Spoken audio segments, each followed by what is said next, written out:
On a scorching afternoon in 1994, a Kurdish shepherd named Savak Yildiz was walking the barren, sun-bleached hills of southeastern Turkey, scanning the rocky terrain for any sign of the sheep that had wandered from his flock, when his foot struck something that shouldn't have been there. Not a natural stone worn smooth by millennia of wind and rain, but something with edges, with intention, with the unmistakable mark of human hands that had worked this limestone into a shape that seemed to reach up from beneath the earth, like a finger pointing at the sky. He bent down, brushed away the dust and wild grass, and found himself staring at what he assumed was a broken tombstone from an old cemetery, perhaps Ottoman or Byzantine, just another forgotten piece of the endless parade of empires that had marched across Anatolia, leaving their dead in the ground. And he thought nothing more of it except to mention it to the villagers in Ürümçik, who had long known that the hill they called Göbekli Tepe, Potbelly Hill, in Turkish, named for its rounded shape, held old stones beneath its surface, though no one had bothered to investigate because the region was littered with tells and ruins and fragments of civilizations that rose and fell like wheat in the field. But this discovery, this accidental stumbling upon carved limestone in a shepherd's daily routine, would prove to be the moment when everything humanity thought it knew about its own origins would crack open like an egg, spilling out a truth so disorienting and profound that archaeologists would spend the next 3 decades trying to reconcile what they found at Göbekli Tepe with the neat, orderly narrative we had constructed about how civilization began. A story we had been teaching in universities and writing in textbooks for generations. A story that went something like this. First, humans learned to farm. Then they settled down in villages. Then they developed specialized crafts and social hierarchies. And finally, only after all of that groundwork was laid, only after they had surplus food and leisure time and complex social structures, did they build monuments and temples and create art that spoke to something beyond mere survival. The shepherd's discovery suggested that this entire sequence was backwards, that we had been reading the story of human civilization like a book written in a language we didn't fully understand, starting in the middle and working our way toward a conclusion that made sense to us, but bore little resemblance to what actually happened. When Klaus Schmidt, a German archaeologist from the German Archaeological Institute, arrived at the site in 1995, following up on a survey that had dismissed the location as nothing more than a medieval cemetery, he expected to find exactly what his predecessors had reported. Some old graves, perhaps a few Byzantine artifacts. Nothing that would require more than a cursory examination before moving on to more promising locations. Instead, within minutes of beginning his survey, he realized he was standing on top of something that contradicted every fundamental assumption about prehistory, because scattered across the surface and protruding from the earth were carved stones that bore the marks of sophisticated craftsmanship. Stones that had been shaped and decorated with a skill level that shouldn't have existed in this time period, in this place, among people who were supposed to be simple hunter-gatherers scratching out a hard-scrabble existence on the edge of survival.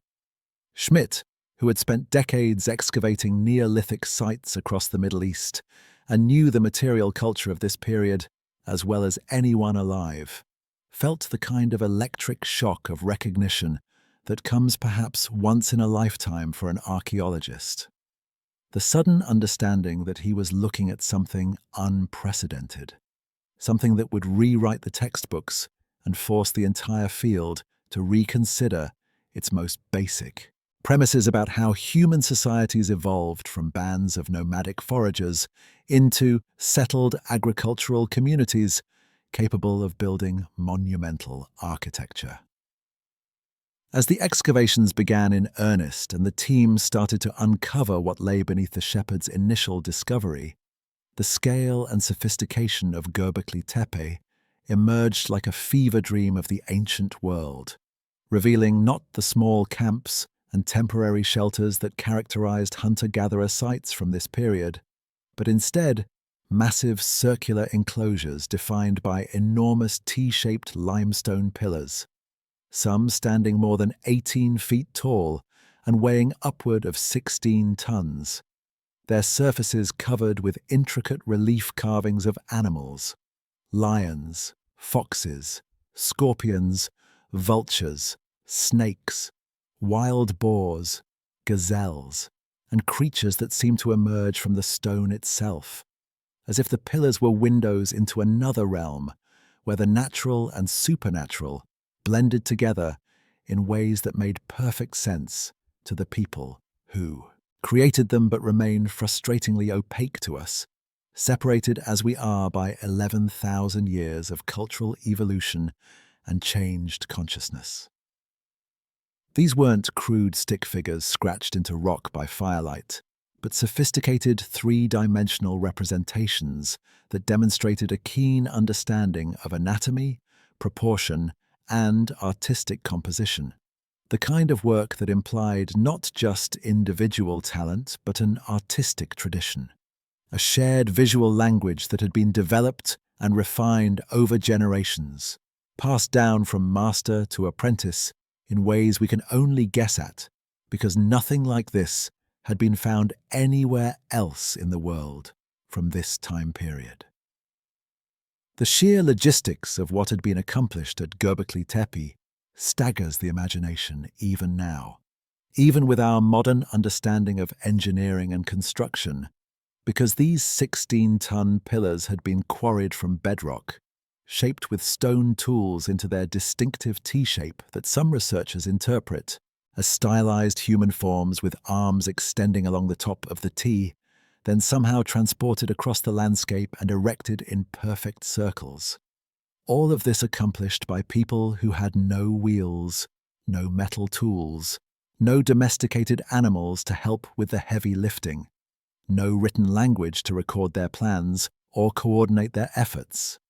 no cities or permanent settlements to draw upon for concentrated manpower. When modern engineers analyze what would be required to move and position these megaliths using only the technology available in 9600 BCE, they calculate that it would have required hundreds of workers laboring in coordinated teams, following a preconceived plan that existed only in the minds of the builders, or perhaps in some form of oral tradition or symbolic notation that has left no archaeological trace. And this coordination would have needed to be sustained not for weeks or months, but for decades, even centuries, because Göbekli Tepe wasn't built in a single burst of activity, but was continuously used, modified, and expanded over more than a millennium, with older enclosures deliberately buried and new ones built on top, in a pattern that suggests this wasn't just a construction project, but an ongoing sacred tradition that transcended individual human lifespans and became woven into the cultural fabric of the people who built it. But here's where the discovery becomes not just impressive, but genuinely unsettling to our understanding of human history. All of this monumental construction, all of this artistic sophistication, all of this social coordination was happening before the agricultural revolution, before the domestication of plants and animals, before pottery, before settled villages, before everything we thought was necessary to support this kind of complex cultural activity. The people who built Göbekli Tepe were still living as their ancestors had lived for hundreds of thousands of years, moving with the seasons, hunting wild game, gathering wild plants, living in small mobile bands that left behind only the faintest traces of their passage through the landscape. Yet somehow they were also capable of coming together in large numbers to undertake construction projects that rivaled anything built in the early agricultural civilizations of Mesopotamia that wouldn't arise for another 4,000 years. It's as if someone discovered that medieval peasants had built the Hubble Space Telescope, or that Victorian-era engineers had developed quantum computers. The pieces don't fit together in any logical sequence, at least not according to the evolutionary model of cultural development that has dominated archaeological thinking since the 19th century, which assumes that complexity emerges gradually from simplicity,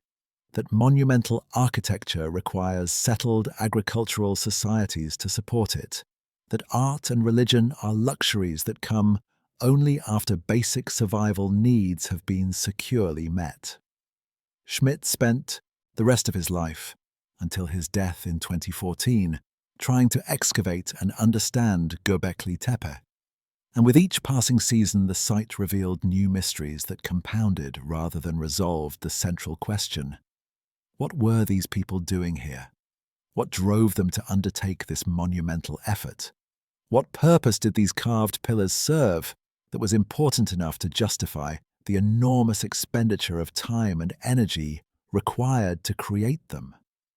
The conventional explanations that archaeologists reach for when confronted with monumental architecture, that it demonstrates the power of kings, that it serves as tombs for the elite, that it functions as administrative centers for managing agricultural surplus. None of these make sense at Göbekli Tepe because there were no kings in 9600 BCE, no agricultural surplus to manage, no social hierarchy complex enough to command this kind of labor. The site appears to be purely ritual or ceremonial in function, with no evidence of domestic occupation. No trash pits full of everyday debris,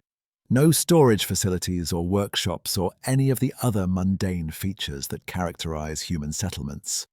which means that people were traveling to this location specifically to participate in whatever activities took place within these stone circles,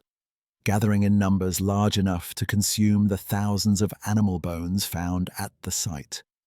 Evidence of massive communal feasts involving gazelles, wild cattle, and other game that must have been hunted specifically to feed the crowds of pilgrims or workers or worshippers who congregated here.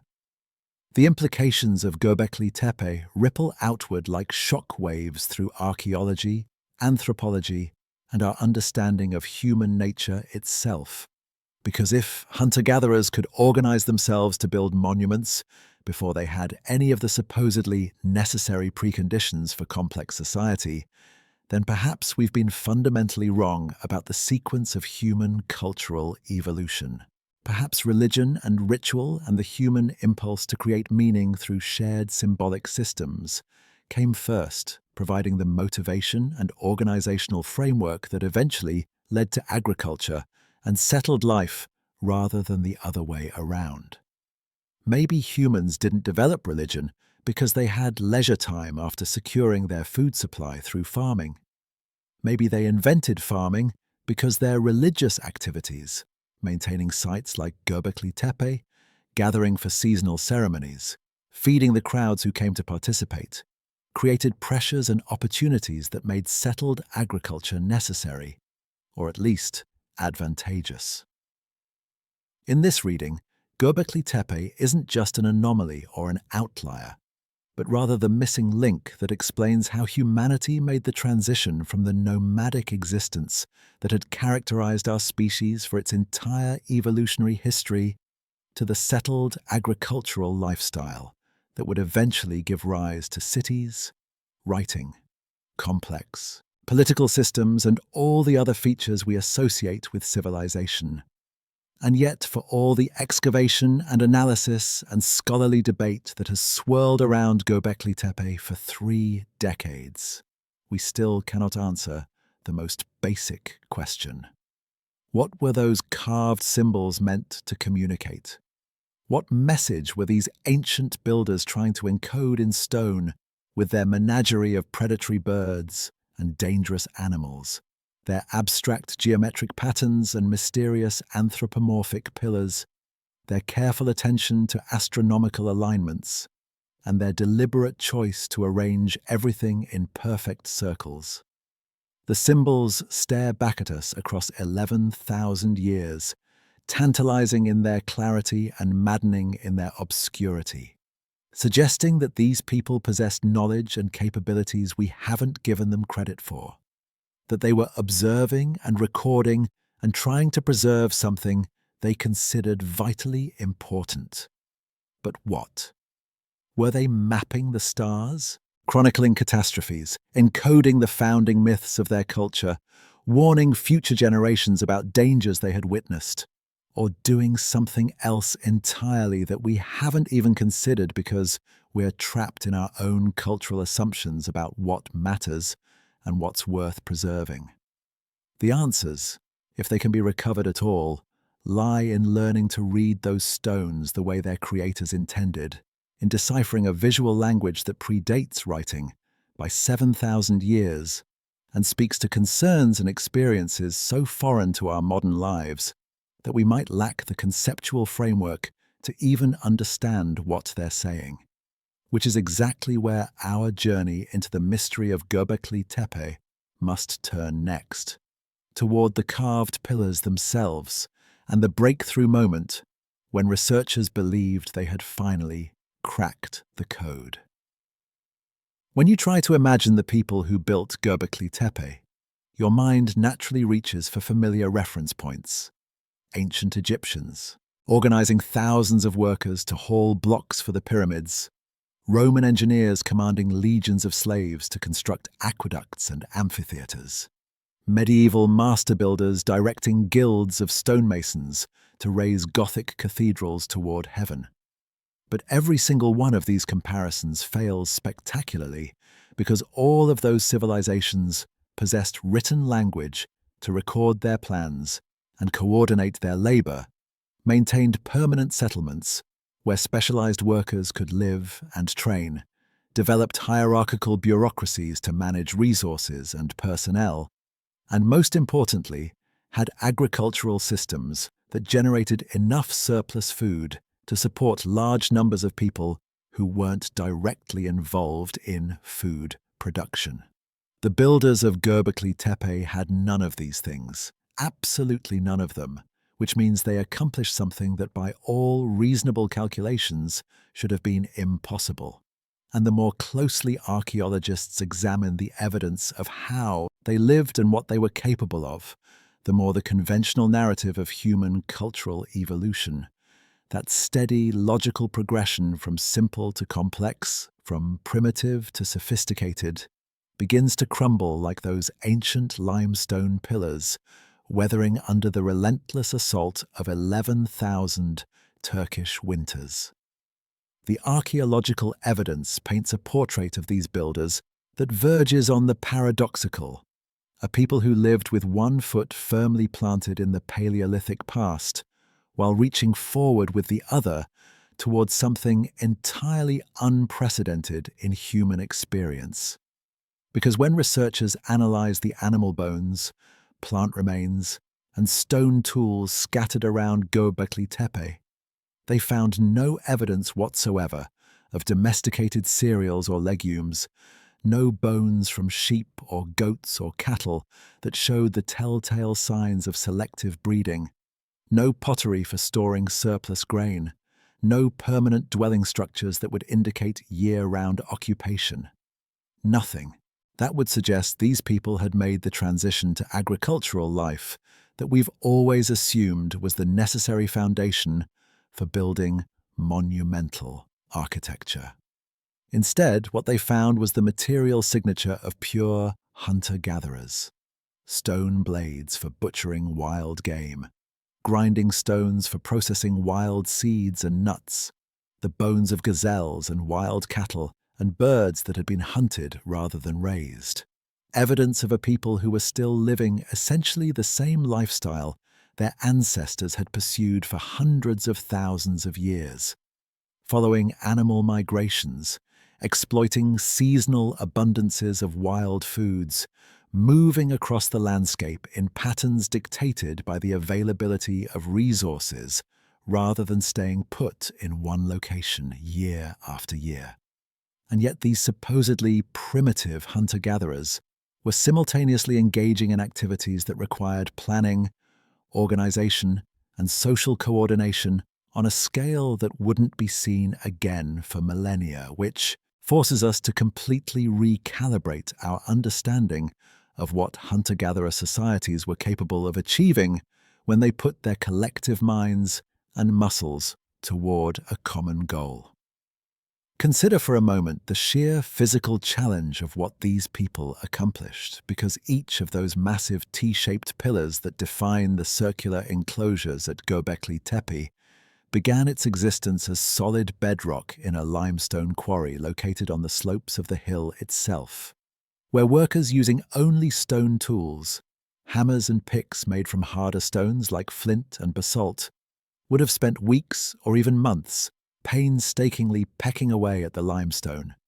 creating a network of grooves and channels that would eventually allow them to separate a massive rectangular block from the living rock, a process that required not just brute force, but considerable knowledge of stone properties, an understanding of how limestone fractures and breaks, the ability to read the subtle signs in the rock that indicate where natural weaknesses could be exploited. Once separated from the bedrock, this rough block, weighing anywhere from 10 to 20 tons depending on the specific pillar, would have needed to be shaped into its distinctive T-form through hundreds of hours of additional stoneworking, carefully removing material to create the characteristic arms that extend horizontally from the top of the vertical shaft, smoothing the surfaces to receive the intricate relief carvings that would transform an anonymous block of limestone into a powerful symbolic statement. And all of this preliminary work happened before the truly difficult part even began, which was moving these multi-ton megaliths from the quarry to their final positions in the circular enclosures, and then somehow raising them upright and securing them in place without any of the mechanical advantages that later civilizations would take for granted. Modern engineers who have studied the problem of how Stone Age people could have moved these pillars without wheels, without metal tools, without draft animals, and without written plans or mathematical calculations, have developed several theories, each of which requires hundreds of workers pulling in coordinated teams, using ropes made from plant fibers or animal hides,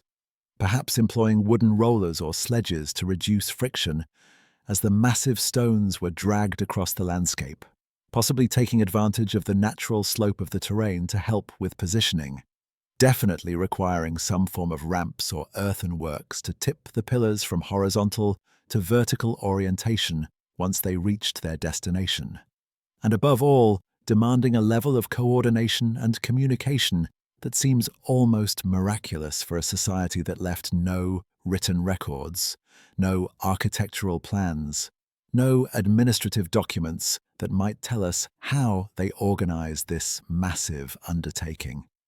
When you do the math on the labor requirements, and several research teams have attempted precisely this calculation, you arrive at estimates suggesting that each major pillar would have required somewhere between 200 and 500 workers laboring together for extended periods, which means that at any given time during the active construction phases at Göbekli Tepe, there must have been crowds of people gathered at the site, far more people than any single hunter-gatherer band could muster from its own membership, indicating that multiple groups from across a wide region were coming together, pooling their labor, cooperating on a scale that contradicts everything anthropologists thought they knew about how hunter-gatherer societies operate.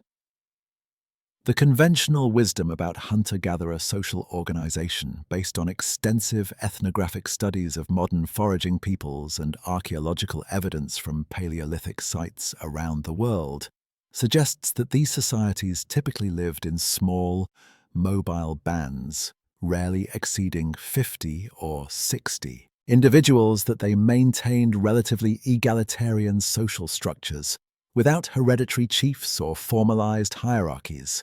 that they made decisions through consensus rather than command, that they shared resources widely within their groups, but had limited interaction with other bands, except for occasional gatherings for trade, marriage exchange, or ritual purposes,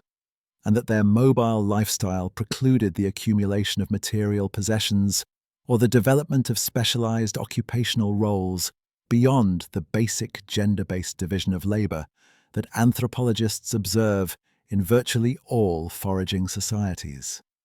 Everything about Göbekli Tepe violates these expectations, because building and maintaining this site would have required not just occasional gatherings, but sustained, repeated convergences of multiple groups over periods of decades or even centuries, would have necessitated the development of specialized roles. Master stone carvers who possessed skills far beyond what was needed for basic survival, engineers or architects who could visualize the final structure and coordinate the work of hundreds of laborers, experienced organizers who could manage the logistics of feeding and coordinating large crowds, and would have demanded some form of social mechanism for compelling or inspiring people to contribute their labor to a project that offered no immediate material benefit in terms of survival or resource acquisition. The evidence of feasting at Göbekli Tepe provides tantalizing clues about how these ancient people might have motivated participation and built the social cohesion necessary for such massive collective endeavors. Because scattered throughout the site, archaeologists have found the accumulated bones from literally thousands of animals. Gazelles predominate in the earlier layers, with wild cattle becoming more common in later periods, that show clear signs of having been butchered, cooked, and consumed in what must have been enormous communal meals that would have brought together far more people than could possibly have been fed by the daily hunting efforts of a single band. These weren't the meager remains of ordinary subsistence activities, but rather the archaeological signature of feasts on a scale that boggles the imagination. Events where entire herds of gazelles must have been driven into kill sites and slaughtered en masse to provide enough meat to feed the crowds, where the preparation and consumption of food became itself a kind of ritual performance that bound participants together through the shared experience of abundance, generosity, and communal eating. Modern anthropologists who study feasting in traditional societies recognize it as one of the most powerful mechanisms for building social relationships, creating obligations, establishing prestige, and motivating collective action. Because when a leader or group sponsors a feast, they're not just providing food, but demonstrating their ability to organize and provision large gatherings, creating debts of reciprocity that can be called upon later, and transforming the prosaic act of eating into a sacred communion that reinforces group identity and shared values. Imagine what it must have been like to participate in one of these gatherings at Göbekli Tepe during the height of its use. Perhaps during a specific season dictated by the movements of game animals or the ripening of wild plant foods, or the position of stars in the night sky. When groups who spent most of the year scattered across the landscape in small mobile bands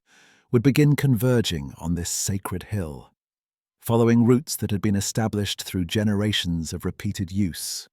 arriving to find the site already bustling with activity as early arrivals prepared for the ceremonies and labor that would follow. You would have seen the massive pillars rising from their circular enclosures, their carved surfaces alive with images of the animals that dominated your world. Predators that threatened you,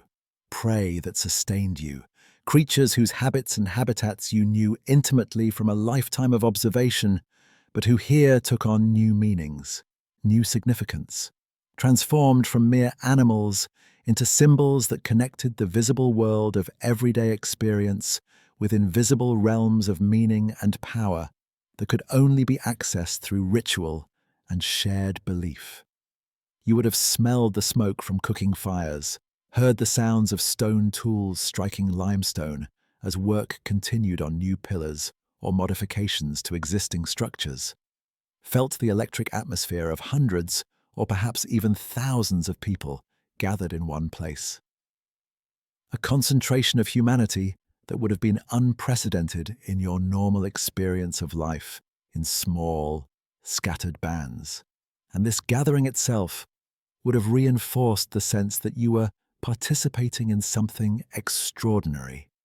something that transcended the ordinary concerns of daily survival and connected you to purposes and powers larger than any individual life. The social dynamics required to sustain this kind of repeated gathering over more than a millennium suggest that these hunter-gatherer societies possessed sophisticated mechanisms for maintaining cultural continuity,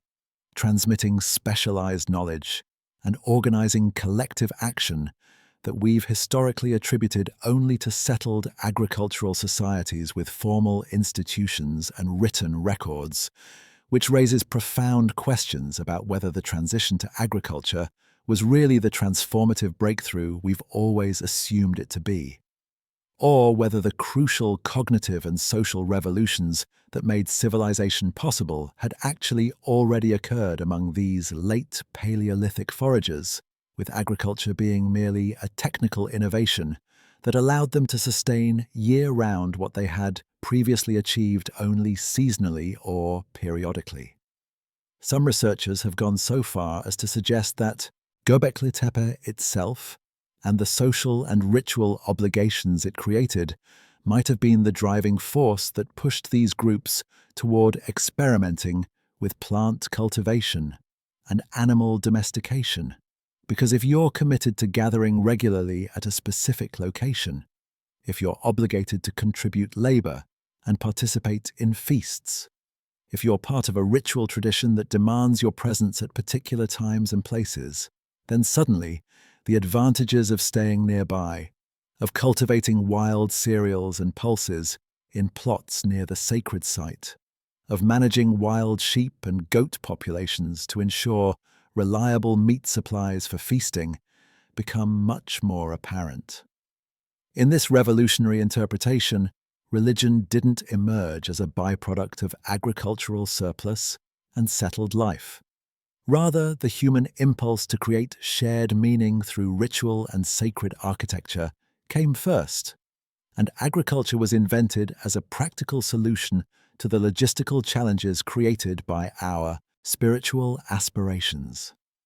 The pillar carvers themselves deserve special attention, because the skill level displayed in the relief sculptures at Göbekli Tepe indicates that these weren't amateurs dabbling in stonework during their spare time, but rather specialized artisans who had dedicated years to mastering their craft, learning the properties of limestone, developing the techniques for creating three-dimensional forms that seem to emerge from the stone surface. Understanding how to compose complex scenes that worked with the natural shape of the pillars and communicated effectively to viewers who would encounter them in the flickering firelight of nighttime ceremonies or the harsh brightness of midday sun. The fact that such specialization existed in a hunter-gatherer society challenges another deeply held assumption about how human societies evolve, because occupational specialization supposedly requires agricultural surplus to support people who aren't directly involved in food production, yet here we have clear evidence of individuals who possessed skills that could only have been developed through long apprenticeship and dedicated practice, implying that their groups valued this artistic and ritual knowledge enough to support its transmission, even at the cost of having fewer hands available for hunting and gathering. Perhaps the master carvers were also shamans or ritual specialists whose spiritual authority justified their reduced contribution to subsistence activities. Or perhaps the periodic nature of the gatherings meant that carvers could pursue their craft during the intensive construction seasons, while participating in normal hunting and gathering activities the rest of the year. But either way, the existence of such specialization among mobile foragers forces us to recognize that these societies were far more complex, more capable, and more innovative than we've given them credit for. What emerges from all this evidence is a portrait of the Göbekli Tepe builders as people who lived in a kind of cultural and technological interregnum, a liminal moment in human history when the old ways had not yet been abandoned, but new possibilities were crystallizing in the shared spaces of ritual and collective construction. When humans were discovering that they could reshape their environment, not just through the small-scale modifications that all foragers engage in, managing wild plant populations through selective gathering, using fire to shape landscapes, creating temporary shelters and processing sites, but through monumental transformations that permanently altered the physical and symbolic landscape, creating landmarks that would orient people's movements and thoughts for generations to come. They were learning, perhaps for the first time, that humans acting together could achieve things that would have been impossible for individuals or even small groups. And this discovery of collective power, encoded in stone circles and carved pillars and communal feasts, might have been the real revolution that made civilization possible. The moment when we stopped being just another large mammal moving through the environment and became instead a species capable of imagining and then creating entirely new realities, new ways of organizing ourselves, new relationships between humans and the natural world that would eventually lead to agriculture, cities, writing, and all the other innovations we associate with civilized life, but which began here in these stone circles on a Turkish hillside, with people who shouldn't have been able to do what they did, but did it anyway, leaving behind a puzzle carved in limestone that asks us to reconsider everything we thought we knew about who we are and how we got here. A puzzle whose most crucial pieces, those carved symbols covering the pillars, hold meanings that researchers are only now beginning to decipher. Meanings that might reveal not just what these people believed, but what they knew, what they had witnessed, what they considered important enough to preserve in the most permanent medium available to them, which is precisely the mystery we must now confront as we turn our attention to the question of what those symbols actually mean, and what breakthrough discoveries have finally allowed us to read the stone archive that the builders left behind. The most haunting mystery of Göbekli Tepe isn't what the builders created during the 1,000+ years of the site's active use, impressive as that achievement was, but rather what they chose to do when they were finished with it. Because sometime around 8,000 BCE, after more than a millennium of continuous ritual activity, construction, modification, and use that had transformed this hillside into the most important sacred site in their world. The people who had devoted countless generations to maintaining Göbekli Tepe made a decision that seems almost incomprehensible to modern minds. They deliberately, methodically, and carefully buried their own temple, filling in the circular enclosures with thousands upon thousands of tons of earth and stone rubble, covering the carved pillars that their ancestors had labored so hard to create, entombing the entire complex in a massive earthen mound that would preserve it in near-perfect condition for the next 10,000 years, but would also remove it completely from the landscape of the living, transforming what had been an active center of ritual and social gathering into a silent tomb of memory that would not be disturbed again until a Kurdish shepherd's wandering foot struck carved stone in 1994. This wasn't gradual abandonment. the slow decay that overtakes human structures when populations move away or lose interest, nor was it destruction by enemies or natural catastrophe. The archaeological evidence makes crystal clear that the burial was intentional, planned and executed with the same careful attention to detail that characterized the original construction, which means this ending was itself a kind of ritual act, a final statement from a people who understood they were closing a chapter in their cultural history and wanted to do so in a way that meant something, that said something, even if we're still struggling to understand exactly what that message was. The mechanics of the burial tell us a great deal about the intentions behind it, because when archaeologists carefully excavated the fill material that covered the stone circles, they found that it wasn't just random dirt and rocks haphazardly thrown into the enclosures, but rather carefully selected material that included broken stone tools, animal bones from what appear to have been final feasts, pieces of limestone sculpture, and other cultural debris that suggests the filling process was accompanied by ritual activities, as if the community was not just physically covering their sacred site, but ceremonially decommissioning it,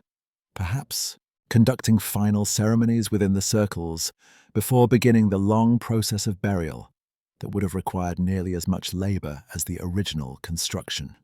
Some of the fill layers show clear signs of having been deposited in distinct episodes, with periods of weathering between filling events, indicating that the burial process itself may have unfolded over years or even decades, becoming its own kind of multi-generational project that involved repeated gatherings of people who would add their contribution to the growing mound.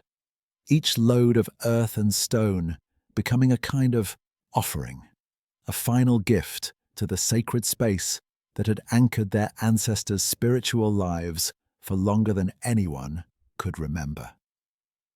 The care evident in this burial process stands in stark contrast to how humans typically treat abandoned sacred sites,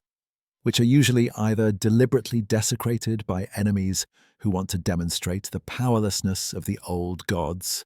left to decay through benign neglect when belief systems change, and what was once sacred becomes merely old or repurposed for new religious traditions that build their own structures on top of, or using materials from what came before,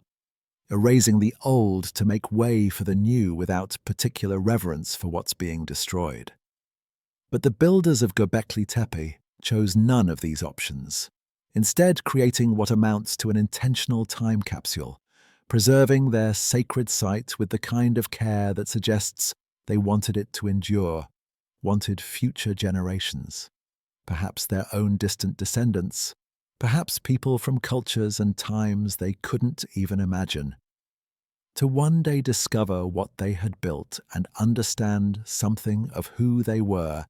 and what they valued, which raises the tantalizing possibility that the burial itself was meant to communicate something, was itself a kind of message encoded not in carved symbols, but in the act of preservation itself. When you bury something carefully rather than destroying it or leaving it to the elements, you're making a statement about its value, about the relationship between past and present, about the proper way to honor what came before, while acknowledging that its active life has ended. And perhaps that's exactly what these ancient people were trying to say. This was important. This mattered profoundly to us and to our ancestors. But its time has passed, and we must move forward into a different kind of world, a different kind of life, while still preserving the memory of what we once were and what we once did in this place. The burial of Göbekli Tepe becomes, in this reading, an act of extraordinary cultural sophistication, a community-wide acknowledgement that their way of life was ending and that they needed to consciously, deliberately let go of the past, rather than trying to cling to traditions that no longer served them in the rapidly changing world of the early Neolithic. The timing of the burial corresponds almost exactly with the period when agriculture was beginning to transform human societies throughout the Fertile Crescent, when the wild cereals that people had been gathering for millennia were being domesticated into wheat and barley, when wild sheep and goats were being brought under human management and bred for docility and useful traits, when the first permanent villages were being established in places like Jericho and Çatalhöyük, creating year-round settlements that would eventually grow into towns and cities, fundamentally altering the human relationship with landscape, with labor, with social organization, with everything that had characterized human existence since our species first evolved. The people who buried Göbekli Tepe were living through this transformation, watching as some groups in their region began to settle down, to cultivate crops, to accumulate possessions and build permanent houses, and develop the social hierarchies and property relationships that come with settled agricultural life. And they must have understood at some level that the mobile, egalitarian, seasonally gathering lifestyle that had sustained their ancestors and made places like Göbekli Tepe possible was becoming obsolete, was being replaced by a new way of life that offered certain advantages: more reliable food supplies, the ability to support larger populations, the accumulation of material wealth,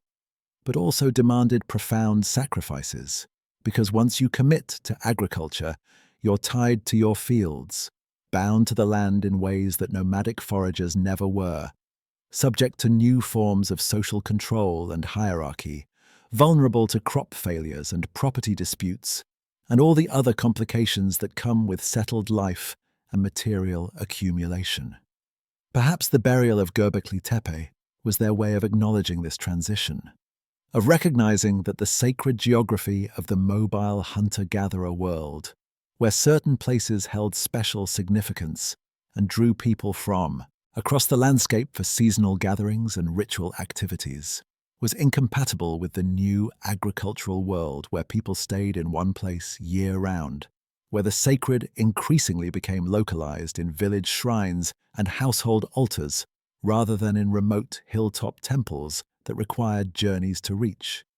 where the elaborate stone monuments that had once served to unite scattered bands into larger communities were no longer necessary, because those communities were now living together permanently in settled villages.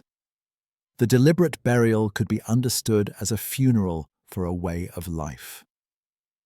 a conscious choice to preserve the material remains of their hunter-gatherer past, while simultaneously acknowledging that this past could no longer be sustained,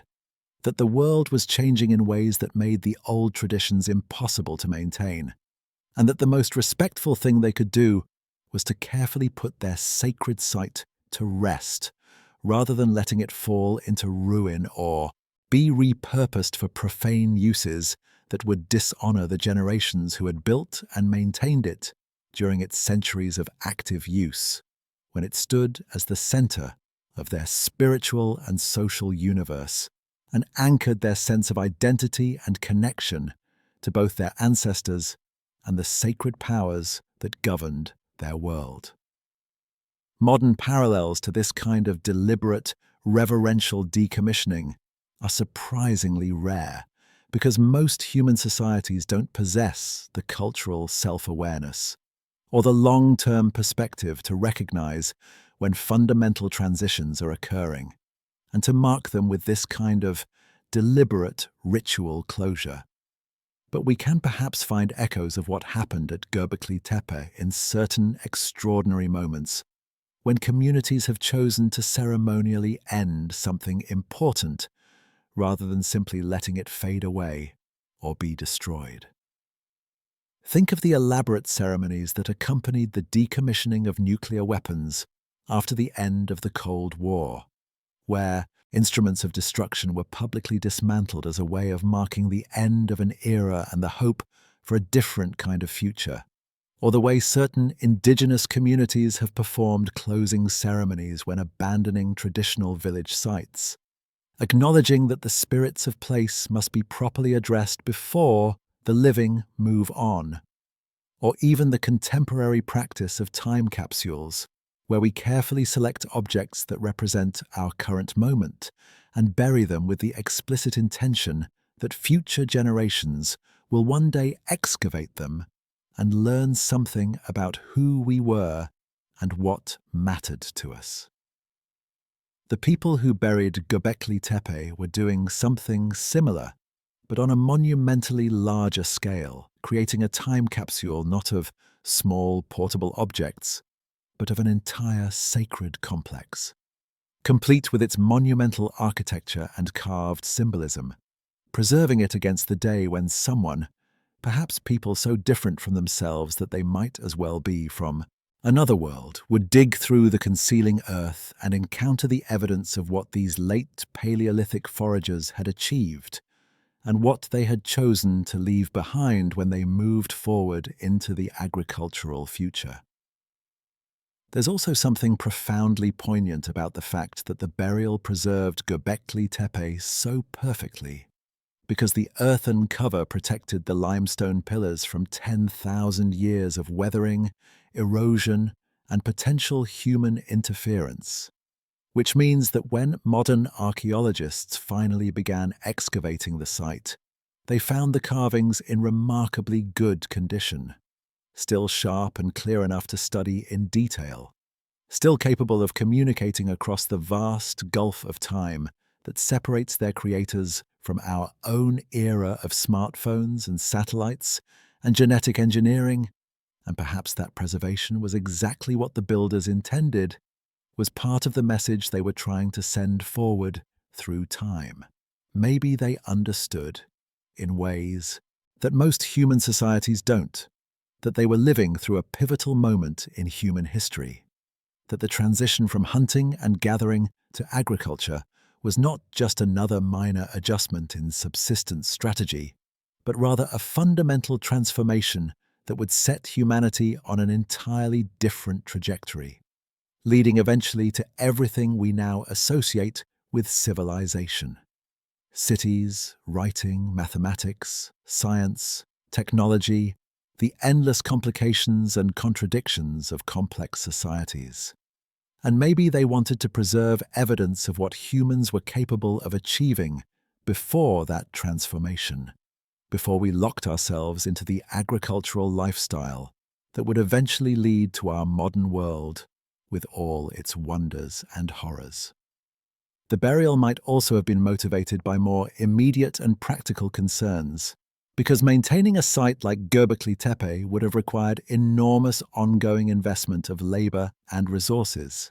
And as groups in the region began shifting to agricultural lifestyles, they may simply have found it increasingly difficult to justify the time and energy required to gather at this remote hilltop,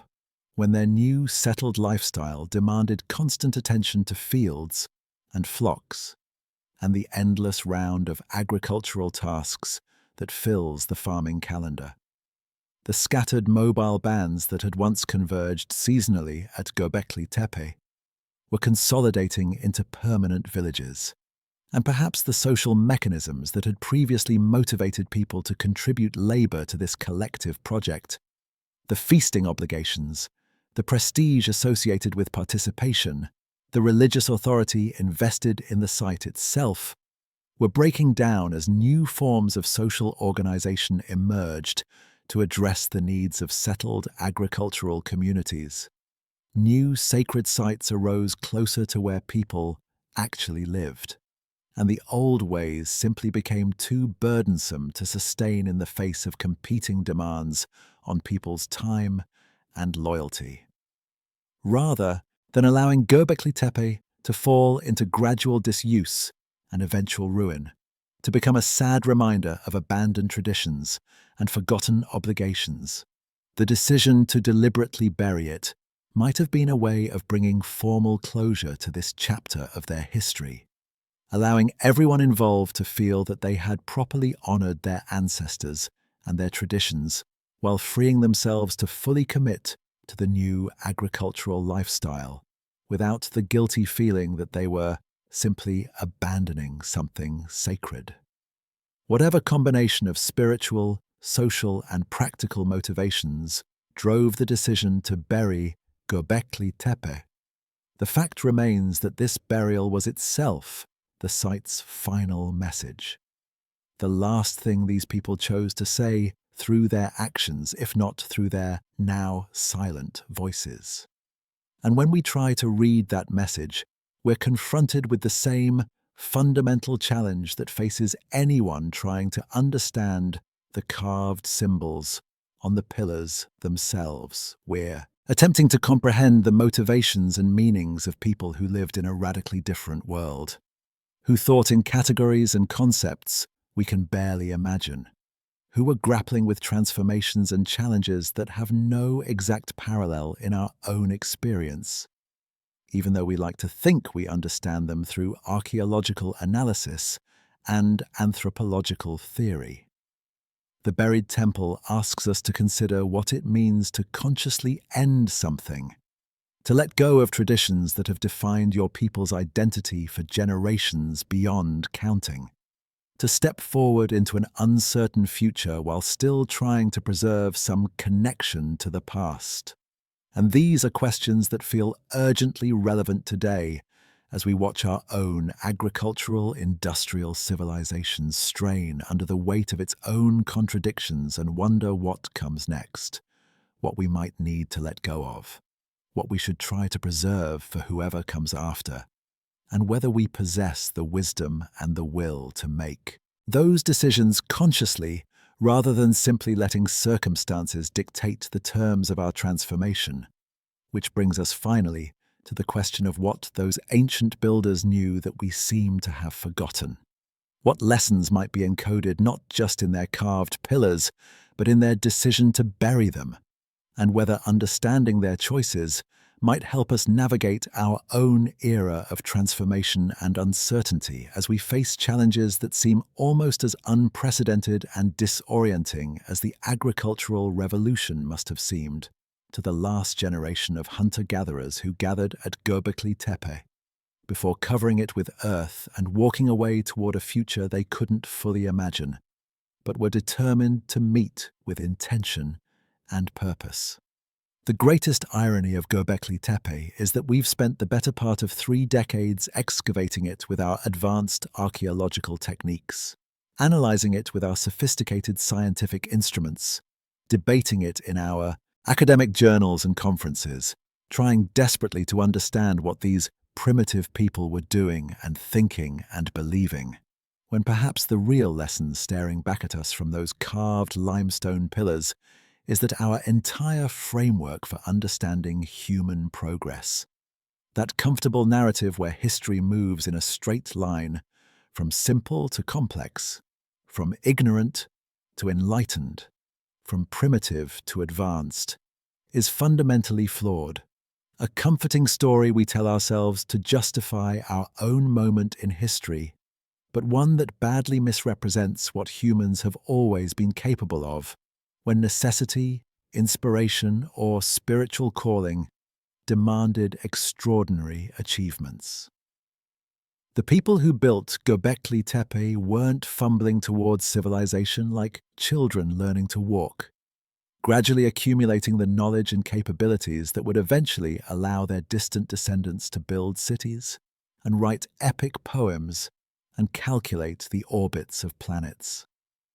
They were operating with forms of knowledge and social sophistication that we've systematically undervalued and misunderstood because they didn't leave behind the kinds of evidence, written texts, stratified cities, monumental tombs for kings, that our archaeological methods are designed to recognize and interpret, which means that for all our scientific sophistication and technological prowess, we might actually understand less about what matters in human life than these supposedly primitive foragers who devoted their collective energies not to accumulating material wealth or building political empires, but to creating sacred spaces where scattered communities could gather, feast together, participate in rituals that bound them to their ancestors and to powers larger than themselves,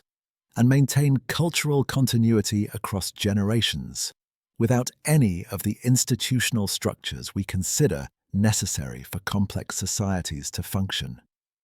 Consider what the builders of Göbekli Tepe demonstrably knew and could do, because the evidence carved into stone and buried in archaeological layers tells us that they possessed detailed observational knowledge of celestial phenomena, tracking the movements of stars and constellations with sufficient precision that some researchers believe they were recording actual astronomical events, like comet strikes or supernova,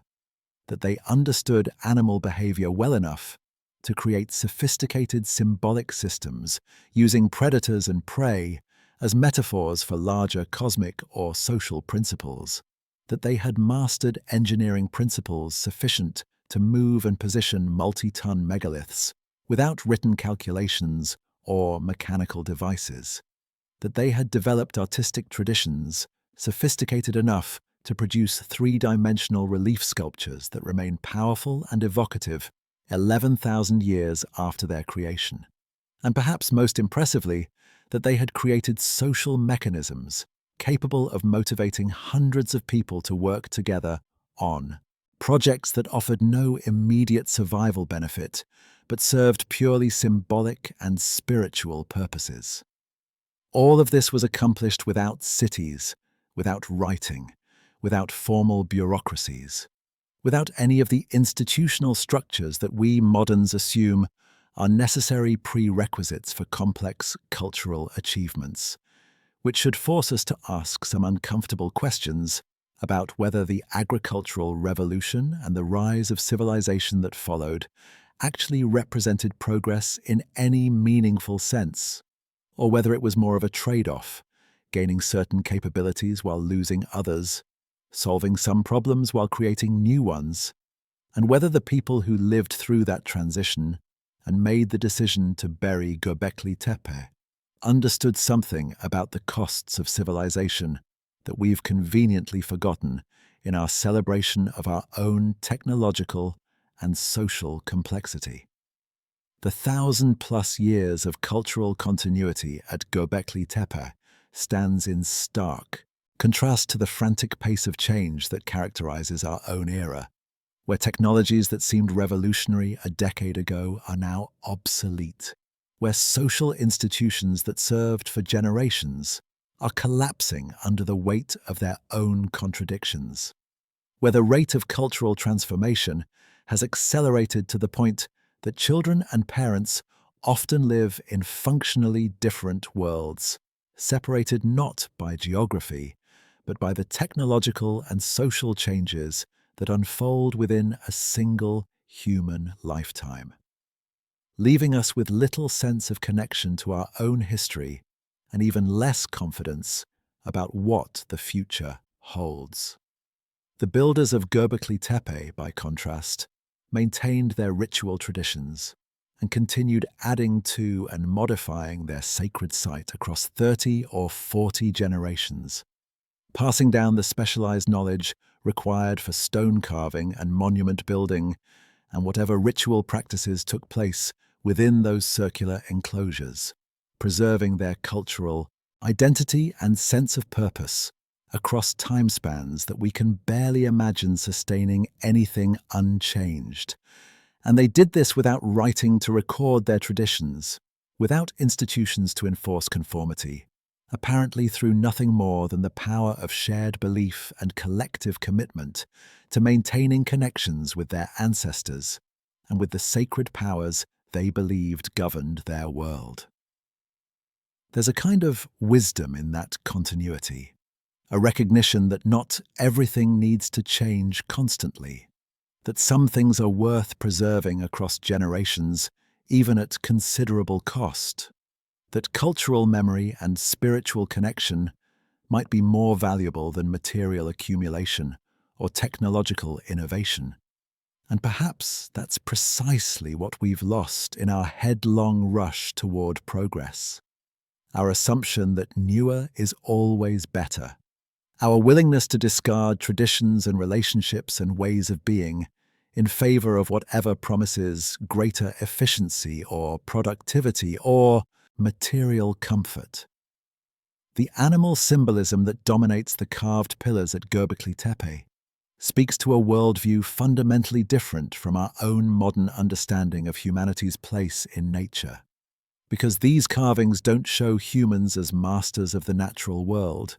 don't depict kings conquering wild beasts, or hunters celebrating their dominance over prey, but instead present a cosmos where humans exist alongside and in relationship with other powerful beings. Predators like lions and leopards and snakes that could kill you. Prey animals like gazelles and wild cattle that sustained you. Scavengers like vultures that cleaned up the dead,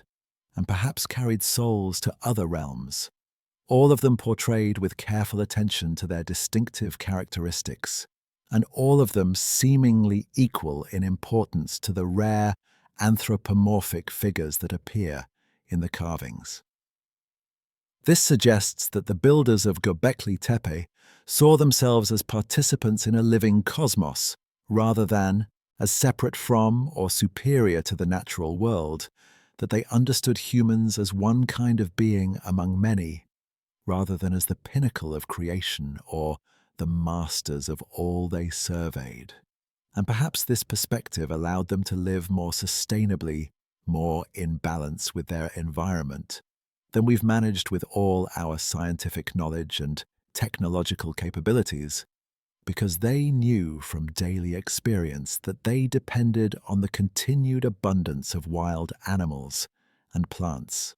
that they were part of ecological systems that could sustain them indefinitely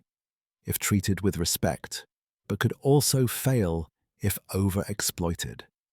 and that their survival required maintaining reciprocal relationships, not just with other humans, but with the entire community of beings that shared their landscape.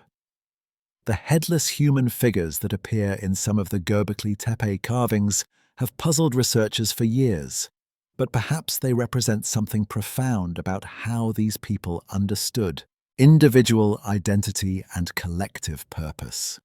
Because a body without a head is a body without individual personality, without the unique face that distinguishes one person from another, suggesting that participation in the rituals and labor that took place at Göbekli Tepe required a kind of surrender of individual ego, a willingness to subsume personal identity into collective action and shared purpose, to become part of something larger than yourself, in ways that our modern culture, with its obsessive focus on individual achievement and personal expression and unique identity,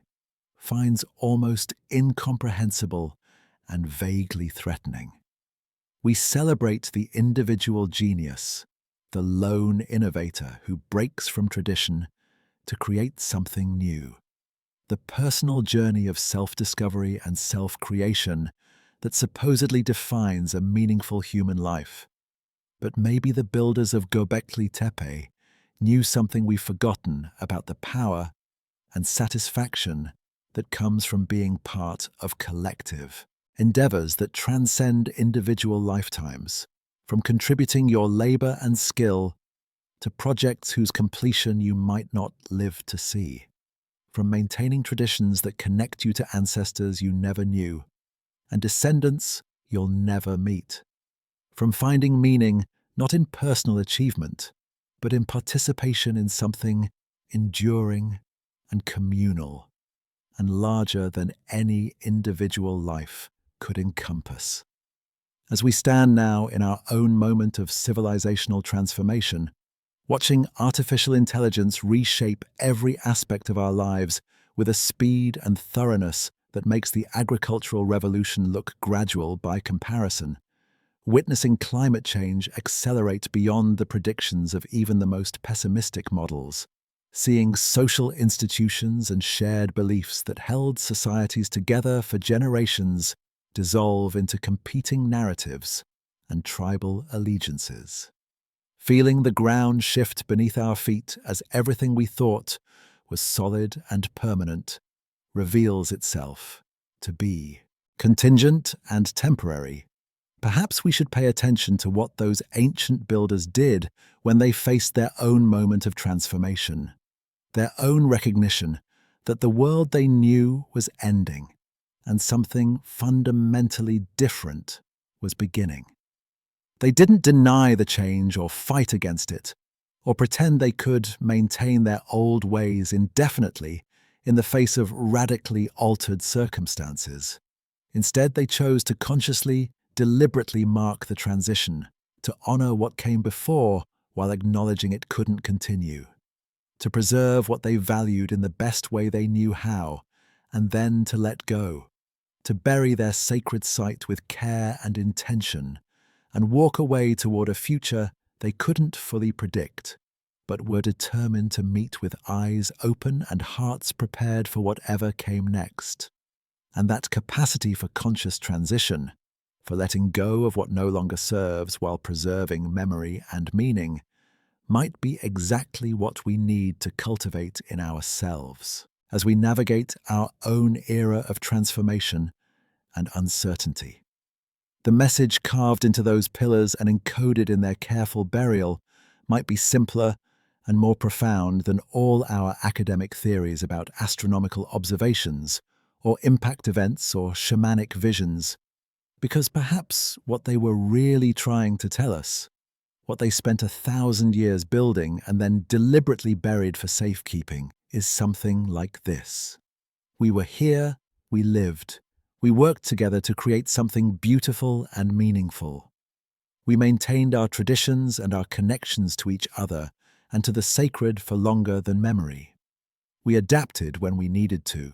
and preserved what mattered, and found ways to organize ourselves and coordinate our efforts without coercion or hierarchy. And when the time came to let go and move forward, we did it consciously, rather than simply letting circumstances dictate our fate. And maybe you, whoever finds this in whatever distant future you inhabit, maybe you need to know that humans have faced moments of fundamental transformation before, have chosen deliberately how to meet them, have managed to preserve meaning and connection and purpose, even as everything around them changed. And maybe that knowledge will help you as you face your own transformations and challenges and moments of letting go. Because the human capacity for adaptation and meaning-making and collective action isn't something that appeared suddenly with agriculture or writing or industrial technology. It's been with us all along, encoded not in our genes but in our cultures, in our ability to tell stories and create symbols, and work together toward purposes larger than individual survival. And that capacity is perhaps the real inheritance we carry forward from our ancestors, more valuable than any specific technology or social system or body of knowledge, because it's what allows each generation to meet its unique challenges while maintaining connection to everything that came before. So the final lesson of Göbekli Tepe isn't really about astronomy or architecture or the origins of agriculture, though it illuminates all of those things in ways that continue to surprise and humble us. It's about something far more fundamental to who we are as a species, something that runs deeper than any particular skill or discovery or technological breakthrough. Something that speaks to our core capacity as human beings to recognize when fundamental change is necessary, to sense when the old ways have run their course and something new must emerge, to honor the past while simultaneously releasing our grip on it, to hold with reverence all that our ancestors built and believed and sacrificed for, while still finding the courage to set it aside when the time comes, to work together toward goals that transcend individual benefit and immediate reward. to subordinate personal ambition and short-term thinking to projects that will outlast any single lifetime, to find meaning in collective endeavor and spiritual purpose, rather than just in material accumulation and personal gain, to discover that the deepest satisfactions come not from what we acquire, but from what we contribute, to maintain connections across generations through symbol and ritual and shared commitment, rather than through written rules and institutional structures and bureaucratic mechanisms, to trust that meaning can survive without being codified and controlled,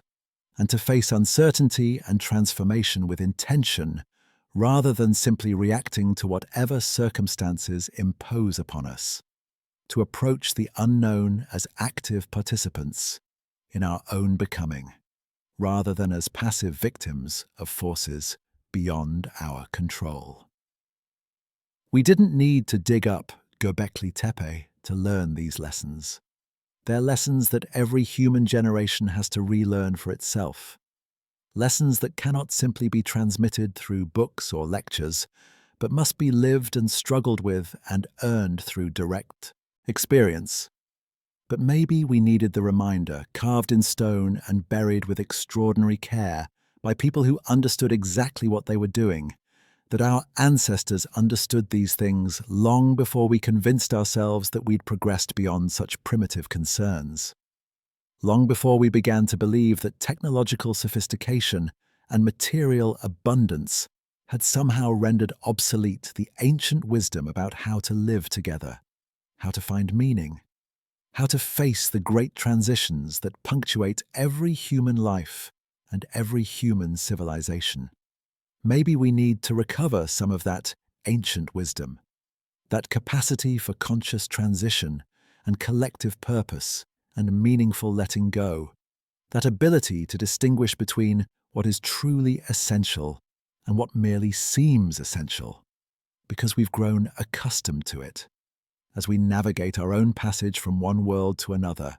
from an age of seemingly unlimited growth to whatever comes after, from certainties that no longer hold to new understandings that haven't yet fully formed,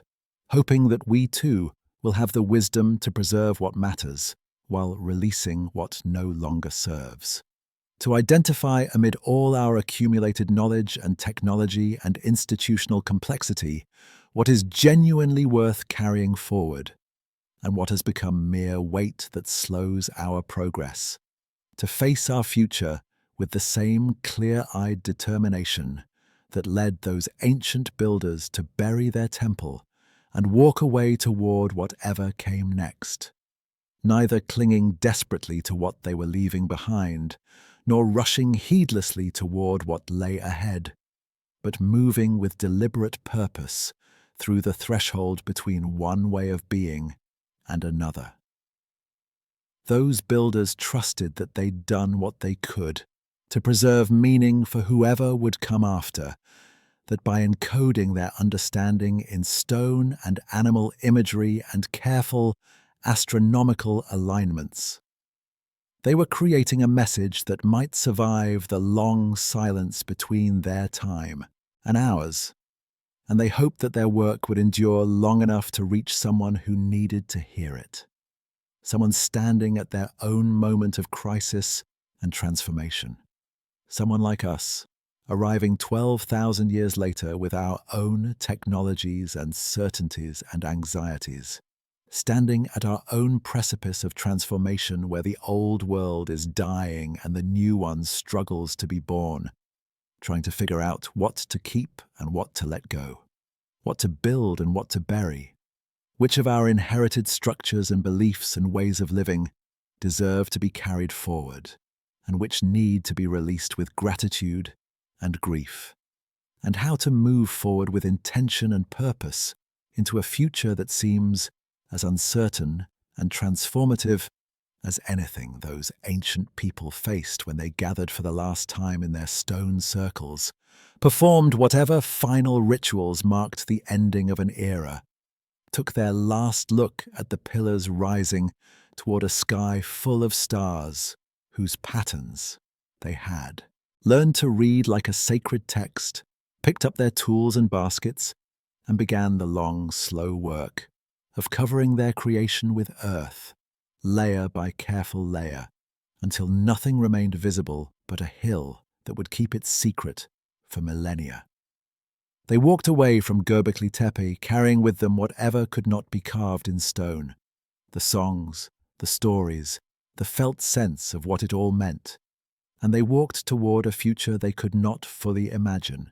just as we now walk toward our own unimaginable future. And perhaps the deepest lesson they left for us, buried under all that earth and waiting patiently to be discovered, is simply this: that human beings have always faced moments when everything changes, have always had to find the courage to let go of worlds that were ending, have always had to trust that meaning survives transformation, and have always, when the time came, found ways to move forward together into the unknown, carrying what mattered most, not in their hands, but in their hearts, leaving behind what they could for those who would come after, hoping against hope that someone, someday, somewhere, in some distant, unimaginable future would finally understand.